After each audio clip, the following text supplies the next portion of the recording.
Proyek pembangunan instalasi pengolahan air limbah atau IPAL di Gampong Pande, Kota Banda Aceh kembali menuai penolakan. Sejumlah pewaris kerajaan Aceh meminta pemerintah Aceh menghentikan proyek yang dibangun dengan dana dari Kementerian Pekerjaan Umum dan Perumahan Rakyat ini. Permintaan penghentian proyek IPAL disampaikan sejumlah pewaris kerajaan Aceh saat mengunjungi proyek kemerlokasi di Gampong Pande, Kota Banda Aceh pada Kamis lalu. Tiba di lokasi, pewaris kerajaan dari sejumlah kabupaten kota di Aceh ini tampak membersihkan rerumputan di sekitar nisan yang berada di areal proyek IPAL. Nisan-nisan ini diyakini sebagai nisan peninggalan kerajaan Aceh yang sebelumnya sempat terkena proyek IPAL. Meski bermanfaat, keberadaan proyek ini dinilai tidak semestinya berada di area Gampong di pesisir Kota Banda Aceh yang memiliki nilai sejarah tinggi.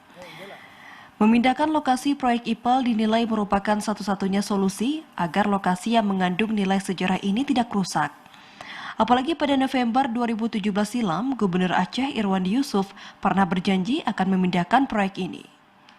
Kita pernah dulu membicarakan hal ini kepada pemerintah Aceh supaya lokasi IPAL ini direlokasi ke tempat lain dan tempat makam-makam para raja-raja Aceh ini dibuat sebagai cagar budaya supaya anak cucu kita tidak hilang tapal sejarahnya. Jadi kami dari para keluarga pewaris kerajaan Sultan Raja-Raja Aceh tidak ingin supaya proyek IPAL ini dilanjutkan karena di sini adalah makam para leluhur kita.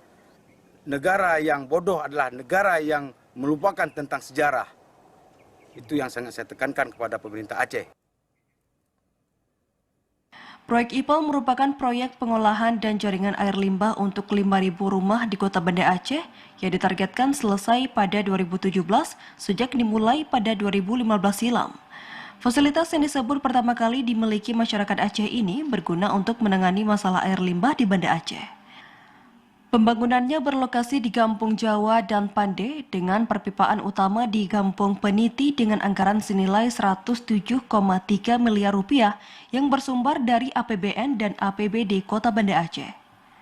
Sebelumnya pemerintah Kota Banda Aceh menyatakan proyek ini akan dilanjutkan setelah kesepakatan bersama dengan sejumlah syarat, salah satunya memperhatikan keberadaan situs cagar budaya.